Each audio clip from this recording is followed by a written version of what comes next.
बाड़मेर के पचपदरा थाना क्षेत्र के रिफाइनरी के पास देर रात रॉयल्टी कार्मिकों ने रिफाइनरी मजदूरों के साथ मारपीट कर उनकी गाड़ियों में तोड़फोड़ की। घटना के बाद आक्रोशित मजदूरों ने आज सुबह बाड़मेर पचपदरा जोधपुर नेशनल हाईवे को जाम कर रॉयल्टी कार्मिकों के खिलाफ कार्रवाई की मांग की है। हाईवे पर जाम लगाने से सैकड़ों वाहनों की लंबी कतारें लग गई। घटना की जानकारी मिलने पर पचपदरा और बालोतरा थाना पुलिस मौके पर पहुंची और मजदूरों से समझाइश करने की कोशिश की। बताया जा रहा है कि रिफाइनरी के पास मदीना होटल में देर रात मजदूर खाना खा रहे थे। इसी दरमियान रॉयल्टी कार्मिकों ने मजदूरों के साथ मारपीट कर उनकी गाड़ियों में तोड़फोड़ की। प्रेमदान देथा बाड़मेर से हमारे साथ जुड़ गए, उनसे बात करते हैं। प्रेमदान, इस पूरी घटना को लेकर क्या अपडेट? देखिए, मैं आपको बताना चाहूंगा कि यह रॉयल्टी जो ठेकेदार है उनके लोगों के और मजदूरों के बीच में हुई है, जिसके बाद में रॉयल्टी ठेकेदार द्वारा मारपीट और गाड़ियों में तोड़फोड़ के बाद में मजदूरों में आक्रोश फैल गया और उन्होंने रोड जाम कर दी। घटना की जानकारी के बाद में पुलिस मौके पर पहुंची, समझाइश कर हालांकि रोड खुलवा दी गई है और मजदूरों ने जो मांग करी है कि आरोपियों की गिरफ्तारी हो, उसको लेकर पुलिस अभी पूरे मामले की जांच कर रही है और गिरफ्तारी के प्रयास कर रही है। जी प्रेमदान, क्या अभी भी रोड को जाम किया हुआ है? हाईवे जाम है, वाहनों को दिक्कत हो रही है, रास्ता खुलवा लिया गया है? देखिए, मैं बताना चाहूंगा कि मजदूरों ने कुछ समय तक के लिए रोड जाम किया था। उसके बाद में पुलिस और प्रशासन मौके पर पहुंचने के बाद में समझाइश हुई। समझाइश के बाद में रोड को अब खुलवा दिया गया है और वहां पर अब मजदूर हालांकि स्ट्राइक कर रहे हैं, गिरफ्तारी की मांग कर रहे हैं, जिसको लेके अभी प्रशासन और समझाइश करे, लेकिन रोड का जो जाम था वो खुल चुका है। जानकारी के लिए प्रेमदान आपका धन्यवाद।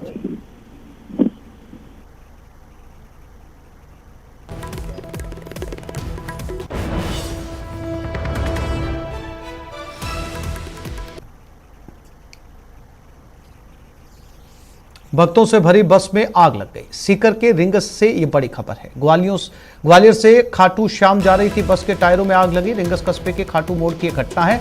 बस में सवार करीब 40 दर्शनार्थी, आग से यात्रियों में हड़कंप मच गया। मौके पर रिंगस नगर पालिका की दमकल पहुंची, आग पर काबू, जान माल का कोई नुकसान नहीं। तो खाटू मोड़ की घटना है। 40 दर्शनार्थी थे, 40 श्रद्धालु थे इस बस में और सभी की जान सुरक्षित है। बस के टायरों में आग लगी। खाटू श्याम जी जा रहे थे। सीकर के रिंगस से यह बड़ी खबर है।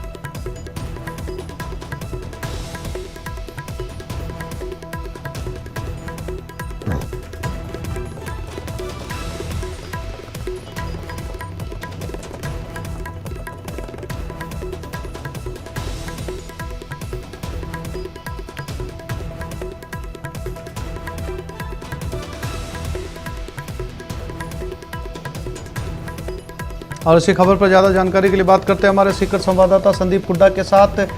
संदीप, कुछ जानकारी मिल पाई? आग लगने की वजह क्या थी और क्या सभी श्रद्धालु सुरक्षित हैं? जी बिल्कुल, देखिए ये ग्वालियर से जो बस है वो खाटू श्याम जी के लिए आई थी और ये रिंगस में जब ये पूजा के लिए। संदीप, मेरी आवाज मिल रही है आपको? जी जी जी, मेरे को मिल रही है आवाज आपकी। हेलो जी।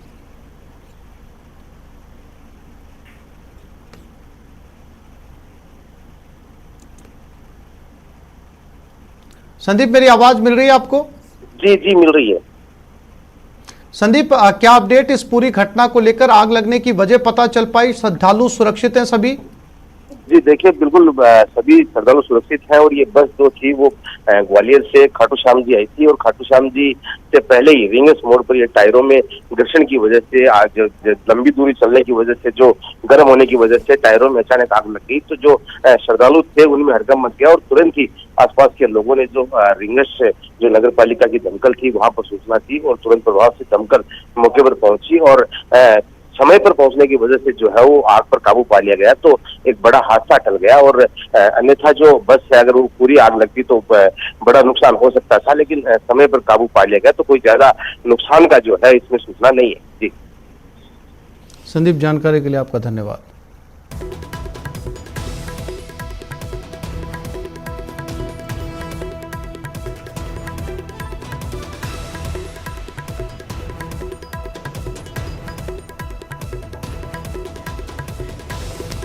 इंतहा हो गई इंतजार की। कई तरह के झमेलों में उलझी कांग्रेस के कार्यकर्ता अब यही बात कह रहे हैं।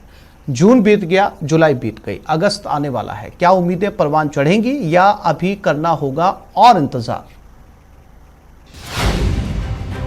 इंतजार इंतजार इंतजार, कब खत्म होगा कार्यकर्ताओं का इंतजार। टलते जा रहे हैं कई अहम काम लगातार, उलझन में संगठन, झमेले में सरकार। जून बीत गया, जुलाई जाने वाली है, लेकिन कांग्रेस कार्यकर्ताओं का इंतजार खत्म नहीं हुआ। महीने दर महीने बीतते जा रहे हैं, कभी आंदोलन तो कभी राज्यसभा चुनाव और कभी राष्ट्रपति चुनाव। डेडलाइन बढ़ती जा रही है। कोई राजनीतिक नियुक्तियों का इंतजार कर रहा है तो किसी की पार्टी में पदाधिकारी बनने की उम्मीदें परवान चढ़ने से पहले दम तोड़ने लगी हैं। पार्टी में ब्लॉक स्तर और जिला स्तर की निर्वाचन प्रक्रिया संपन्न हो चुकी है, लेकिन अभी तक ब्लॉक और जिला अध्यक्षों की सूचियां जारी नहीं हुई। कुछ जिलों में तो निर्वाचन प्रक्रिया तक पूरी नहीं हो पाई। यही नहीं, उदयपुर घोषणा पत्र के मुताबिक मंडलों के गठन का काम भी अभी तक आधा अधूरा ही है। कि पदाधिकारी नगर पालिका, नगर निगम, इसमें जहां भी नेता प्रतिपक्ष नहीं बना है तो प्रदेश कांग्रेस कमेटी के जो जिले के इंचार्ज हैं वो अपने तुरंत सबसे चर्चा करके सहमति बना करके प्रस्ताव भेजें। 13 जिलों में हमारे जिला की कार्यकारिणी है, उसको उदयपुर डिक्लेरेशन के मुताबिक 50% युवा, 50% वर्ष से कम और 50% ज़्यादा हो सकते हैं, कि वो मापदंड रखते हुए और एक पदाधिकारी 5 साल से ज़्यादा सेम पोस्ट में नहीं रहे, इसकी पालना करते हुए आप लोग जल्दी से जल्दी भेजें, जिससे हमारा ये जो संगठन का चुनाव है ये जुलाई में मैं समझता हूँ कि पूरा हो जाएगा। उसके बाद में हम तत्काल इसको अगस्त में इनकी कार्यकारिणी घोषित करें। पीसीसी चीफ गोविंद सिंह डोटासरा बार बार कहते रहे हैं कि जल्द ही ये सब काम पूरे होंगे, लेकिन पार्टी अभी तक कई नगर निकायों में नेता प्रतिपक्ष तक तय नहीं कर पाई।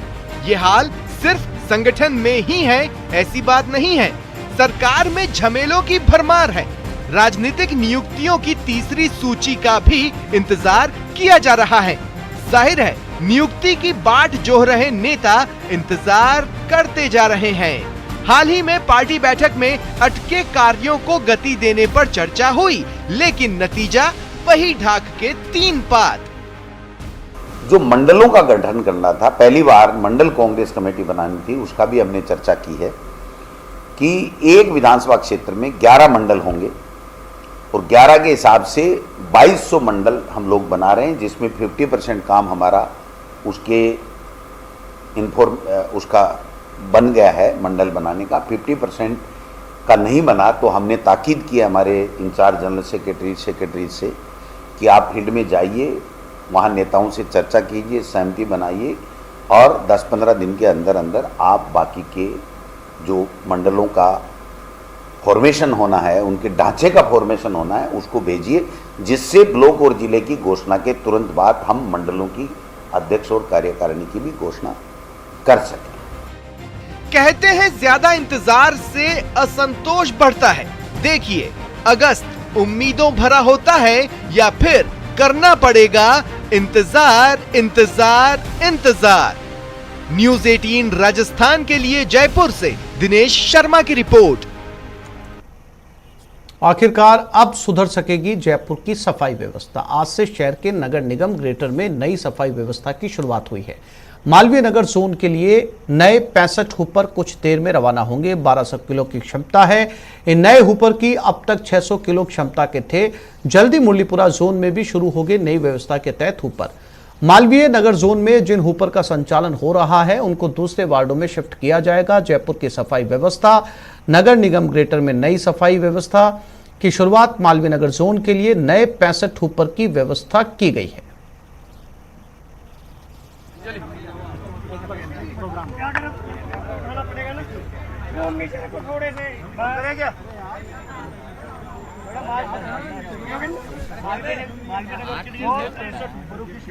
मेरा बूम का है देखिए, सफाई व्यवस्था नगर निगम की पहली प्राथमिकता है और सफाई ठीक अच्छी तरीके से हो, ये हमारा संकल्प भी है, जनता से किया हुआ वादा भी है कि हम सफाई को अच्छे से अच्छे कैसे दे सकते हैं। उसके तहत हमारी नई जो कार्य योजना थी, उसके तहत आज ये 65 नए हुपर्स को हरी झंडी दिखाकर रवाना किया गया है। आप सभी ने देखा है कि ये हुपर्स की कैपेसिटी भी जो पहले चला करते थे पुराने हुपर्स, उससे डबल कैपेसिटी है इसमें और संख्या भी ज़्यादा है। हर वार्ड में मिनिमम 2 है, मैक्सिमम 4 से 5 हुपर भी हो सकते हैं। तो इस तरह है रहा है ये नई व्यवस्था। और साथ ही इन हुपर्स में पीछे आप देख रहे होंगे, पीछे अलग से एक एंगल लगाया हुआ है, उसमें गाय की रोटी का भी एक अलग से बॉक्स लगेगा, जिसमें गाय की रोटी जो है गाय माता तक रोटी पहुंचे, क्योंकि हमारी हिंदू संस्कृति और सभ्यता रही है कि हर पहली रोटी गाय के लिए निकलती है। तो वो एक सांस्कृतिक वैल्यूज को ध्यान में रखते हुए भी एक नई ये अनूठी पहल की गई है और साथ ही ये व्यवस्था अच्छे से काम करेगी। और सभी आज मेरे साथ में डिप्टी मेयर, कमिश्नर साहब और सारे हमारे मालवीय नगर के सभी जनप्रतिनिधि, सफाई कमेटी के चेयरमैन, सारे इस व्यवस्था को सफल बनाने के लिए अपना योगदान देंगे। हजारडस वेस्ट को भी जोड़ा जा रहा था, लेकिन इसमें नहीं, इसमें एक हजारडस वेस्ट का है, दूसरा गाय की रोटी का है। पीछे 2 बने हुए हैं तो दोनों ही लगेंगे। और आज ये जो है अभी प्रारंभ हुआ है, कल से रेगुलर जो सुबह का टाइम होगा उस टाइम से शुरुआत होगी। कोई शुल्क भी लिए जाएगा अब आम आदमी से इसको लेकर के? देखिए, बिल्कुल आप ये देखिए कि जब भी कोई नई व्यवस्था होती है, कचरा संग्रहण हम कर रहे हैं, तो वैसे भी हमारी प्राथमिकता है और बहुत मिनिमम सा, बहुत कम से कम शुल्क है। और 3 महीने के लिए ट्रायल उस पर रहेगा कि 3 महीने में वो अपने जो डेटाज है वो कंप्लीट करेंगे, उसके बाद में रेगुलर शुल्क के रूप में तब्दील होगा। जब जनता को लगेगा कि रेगुलर सुबह हुपर एक निश्चित समय पर आ रहा है, तो जनता स्वयं आगे बढ़कर खुश होकर वो मिनिमम सा छोटा सा शुल्क है वो देगी। क्योंकि नगर निगम के साथ में जब तक जन सहभागिता नहीं होगी, तब तक नगर निगम अकेला काम नहीं कर सकता। जन सहभागिता के साथ में नगर निगम, जन प्रतिनिधियों के साथ में नगर निगम अच्छी तरीके से आगे कार्य करे, इसके लिए नई व्यवस्था की शुरुआत हुई है। अभी बाकी और जोन में नगर निगम खुद अपने श्रम के स्तर पर व्यवस्था करवा रहा है। देखिए, लगातार जारी है। लो आप रैली का, ये तो रैली है, बहुत अच्छा है। नगर निगम ग्रेटर में 7 जोन हैं। आज पहले जोन के रूप में मालवीय नगर जोन, जिसमें 26 वार्ड आते हैं, वहाँ हमने 65 हुपर्स को रवाना किया है। शेष जो वार्ड हैं, जो जोन हैं, उनकी भी प्रक्रिया चल रही है। और आप देखेंगे कि एक व्यवस्थित डोर टू डोर कचरा संग्रहण, जिसमें 100% कलेक्शन होगा हर घर से, हर कॉमर्शियल ऑर्गेनाइजेशन से, वो व्यवस्था आने वाले 2 से 3 महीनों में आप पूरी तरीके से लागू पाएंगे। और मैं विश्वास के साथ कह सकता हूं कि मेयर साहब ने जो इनिशिएटिव लिया है, उसके तहत हम जयपुर को सूरत, इंदौर, अहमदाबाद के समकक्ष सफाई की व्यवस्था में लेकर आ सकेंगे। और एक बार ये कमिश्नर साहब की बाइट लेकर इनके विजुअल जरूर आप इनको रुकवा दो ना मैडम। अरे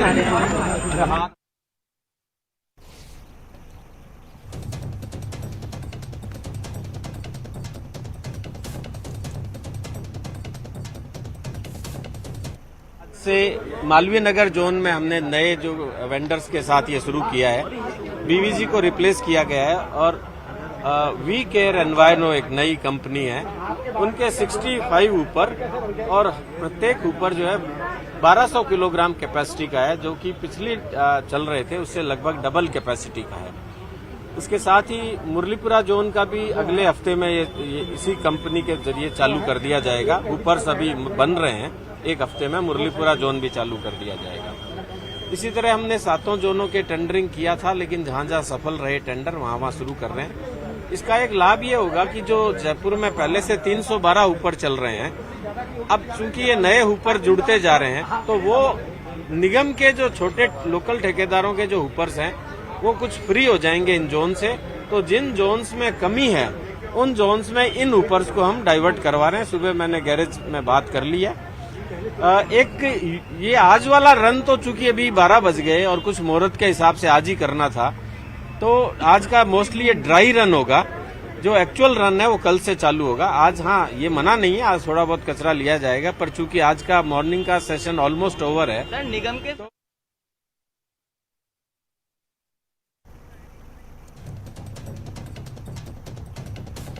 और हौद में डूबे मां बेटे की मौत, आत्महत्या या हादसा। बाड़मेर में पानी के हौद में डूबने से मां बेटे की मौत हो गई। 25 साल की छगना और 3 साल के बेटे की मौत हुई है। अभी साफ नहीं है कि आत्महत्या है या हादसा। बूढ़ा मलानी थाना क्षेत्र के गोलिया जेतमाल गांव की एक घटना बताई जा रही है।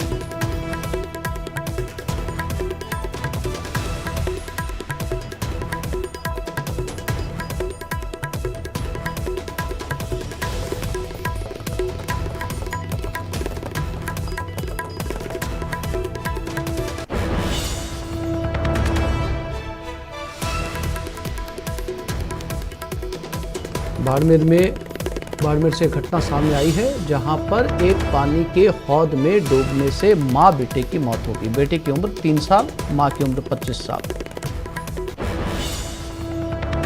फिलहाल ये साफ नहीं हो पाया यह हादसा है या आत्महत्या या फिर हत्या की गई है। प्रेमदान देथा हमारे साथ जुड़ गए, उनसे बात करते हैं। प्रेमदान, क्या कुछ जानकारी इस पूरी घटना को लेकर मिल पाई है? क्या ये कोई वारदात थी या जो है एक घटना थी जिसमें डूबने से मां बेटे की मौत हो गई? देखिए, मैं बताना चाहूंगा कि अभी तक दोनों शवों को बाहर निकाला गया है। उसके बाद में पुलिस मौके पर पहुंची है। पूरी पड़ताल करने के बाद में चीजें निकल कर के सामने आएगी कि आखिर वारदात की वजह क्या है। क्या बच्चा कहीं खेलते हुए उसमें कूदा था या फिर कोई ये सुसाइड केस है। इसको लेकर पुलिस अभी जांच में जुटी है, लेकिन मृतका के परिजनों के पहुंचने के बाद में उनकी रिपोर्ट के आधार पर मामला दर्ज किया जाएगा और मामले की जांच की जाएगी। लेकिन प्रथम दृष्टया ये है कि इनकी दोनों की डूबने से मौत हुई है। पुलिस की इस पर कोई प्रतिक्रिया आ पाई प्रेमदान? अभी देखिए, पुलिस अभी मौके पे पहुंची है तो पुलिस की अभी तक की प्रतिक्रिया नहीं आई, क्योंकि शवों को दोनों को बाहर निकालने के बाद में जैसे ही, क्योंकि परिजनों से और मृतका के जो परिजन हैं वो पहुंचने के बाद में उनकी जो रिपोर्ट आएगी उसके आधार पे पुलिस अपनी प्रतिक्रिया देगी। लेकिन अभी तक किसी तरीके की प्रतिक्रिया पुलिस की नहीं आई है। प्रेमदान, जानकारी के लिए आपका धन्यवाद।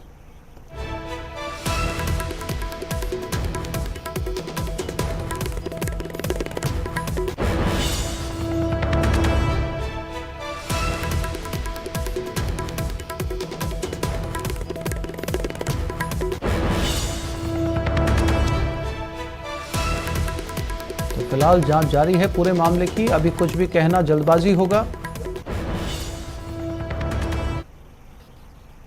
और गंगानगर के रायसिंह नगर उपखंड क्षेत्र के भोमपुरा गांव में स्थित राजकीय उच्च माध्यमिक विद्यालय के विद्यार्थियों और ग्रामीणों ने स्कूल की तालेबंदी कर दी।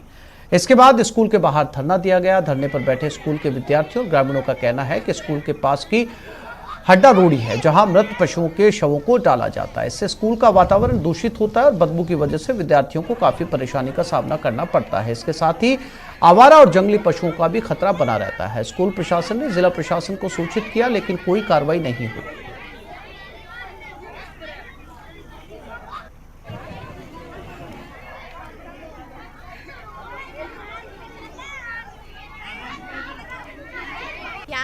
यहाँ के स्कूल के पास ही पशु शमशान घाट है जिससे बहुत ज़्यादा बदबू आती है और इससे विद्यार्थियों की पढ़ाई बहुत ज़्यादा खराब हो रही है। यहाँ से स्टूडेंट टीसी कटवा रहे हैं। पुरानी समस्या है।